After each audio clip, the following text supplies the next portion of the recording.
സുനിത വില്യംസും അവരുടെ ക്രൂ മെമ്പേഴ്സും ഭൂമിയിൽ തിരിച്ചെത്തിയതിനു ശേഷം ഹെൽത്ത് ചെക്കപ്പ് എല്ലാം കഴിഞ്ഞ് 45 ദിവസം 2 മണിക്കൂർ എല്ലാ ദിവസവും ഫിസിയോതെറപ്പി ട്രീറ്റ്മെന്റ് സ്റ്റാർട്ട് ചെയ്തെന്നുള്ള വാർത്ത എല്ലാ പ്രധാന ന്യൂസ് ചാനലിലും വന്നിരുന്നു. എന്തുകൊണ്ടാണ് സുനിത വില്യംസ് 45 ദിവസം നീണ്ടു നിൽക്കുന്ന ഫിസിയോതെറപ്പി ട്രീറ്റ്മെന്റ് സ്റ്റാർട്ട് ചെയ്തതെന്ന് നിങ്ങൾക്കറിയാമോ? ഞാൻ അതിനെക്കുറിച്ച് വളരെ ഈസി ആയിട്ട് ഇവിടെ പറഞ്ഞുതരാം. 286 ദിവസമാണ് സുനിത വില്യംസ് സ്പേസിൽ കഴിഞ്ഞത്.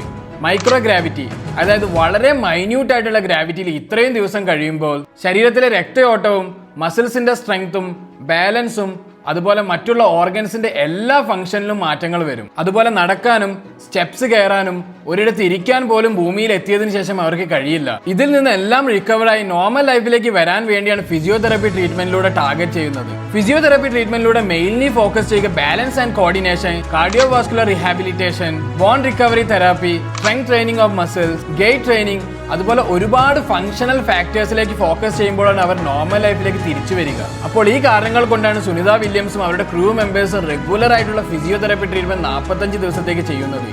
ഈ വീഡിയോ ഉപകാരപ്രദമാണെങ്കിൽ മറ്റുള്ളവർക്ക് എല്ലാം ഷെയർ ചെയ്യാൻ ശ്രമിക്കുക. And thank you for watching.